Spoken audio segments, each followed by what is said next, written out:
Hey, welcome back everyone. It is now March 13th of 2020, and ever since the release of Star Wars The Rise of Skywalker, a lot of fans have been very curious about the future of the Star Wars franchise by Disney and Lucasfilm. This is Mike Zero. Make sure to subscribe if you're new to the channel for future Star Wars content.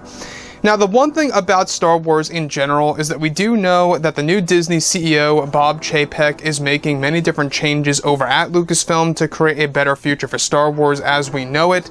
This all applies to the new Star Wars trilogy, the new Star Wars universe, and of course everything related to what they want to do on Disney Plus, and everything else that will be happening with the genre, and of course everything Star Wars related.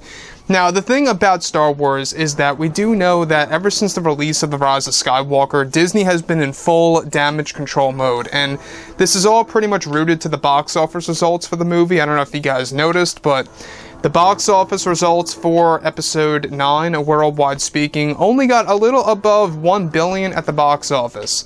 And meanwhile, it really should have gotten maybe $2.5 billion, maybe even $3 at that, kind of similar to how Endgame got that much at the box office worldwide.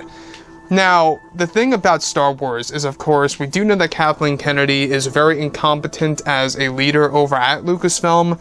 Thankfully, her creative levels have been taken down, and that she can no longer interfere with creative decisions and choices for the existing Star Wars projects in the early development phase. So there's that. That's one thing to look forward to, and that's one thing to be very satisfied about. Now, what's really intriguing about everything here is that now that Disney and Lucasfilm are finished with The Rise of Skywalker, they are focused on their new Star Wars trilogy of films, as well as their new Star Wars universe. Now, it's noted that one of the major plans by Disney is to create a better future for Star Wars by reuniting the fans with more authentic ways of storytelling for Star Wars in general. However, it's noted that during and after the premiere of The Rise of Skywalker, many interviews were given to the creators of the film, including Chris Terrio, the co-writer of Episode 9, who worked closely with Kathleen Kennedy on set. It said that when questioned about the production of the film, Chris Terrio went on to reveal that Kathleen Kennedy was the one responsible for deleting the original concept of Palpatine before the first phase of reshoots and rewrites. Chris Terrio went on to reveal that the original cut of the film had so much Palpatine material, even more than Palpatine's screen time in the originals and prequels combined, and that Kathleen Kennedy thought it was way too overused and even demystified the character of Palpatine too much in that cut of the movie, and that she wanted to focus more so on characters like Rey, Kylo, Finn, and Poe. Chris Terrio went on to state that, of course, Kennedy went on to go through with this in total of 5 different endings that were shifted around and changed to properly end the Skywalker saga, and that she believed the Rey Skywalker ending was the absolute way to go, and that it really could not have been done in any other way, shape, or form.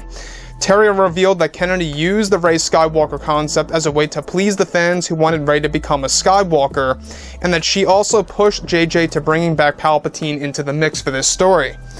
So the thing about Kathleen Kennedy here is that you can see that she really had a big role in developing the story. Now, she up front at Star Wars Celebration said that Palpatine was in the cards ever since The Force Awakens. In fact, even before The Force Awakens even dropped in theaters.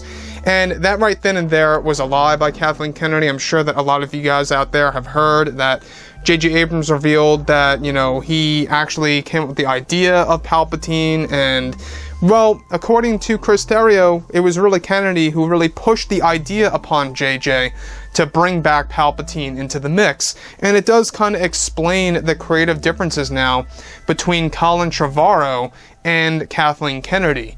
Now, Colin Trevorrow, in his script, there was no Palpatine. In fact, there was no original trilogy or prequel trilogy-based villain. Now, sure, you had a character called, of course, Tor Valum, which was going to be a character that was one of the masters of Darth Plagueis, who also instructed Palpatine, and was going to be quite a very unique and interesting character that would be based over in a section in the galaxy called the Remni Corps system.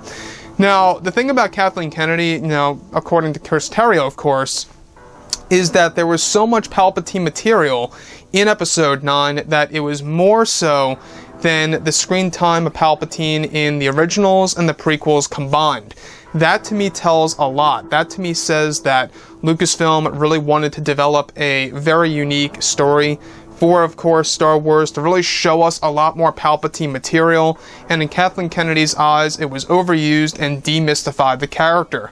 Now, to me, I think that there's no risk of demystifying Palpatine. We already know a lot about that character, and in my own opinion here, I feel that explaining exactly how he actually returned in the story, how he was actually a clone, and everything related to it in that sense, the Snoke clones, everything, was all going to be explained in greater depth in the original cut of Episode 9, and it's very unfortunate that we did not get to see that version by, of course, JJ and Chris Terrio before Kathleen Kennedy intervened. So, like I've said before, guys, in the past, drop a comment below, let me know what you think about all of this in the comments, and if you guys did enjoy the content for today, do make sure to drop a thumbs up on this video to support the channel. I thank you all so very much for the kind support, and I'll catch you guys next time.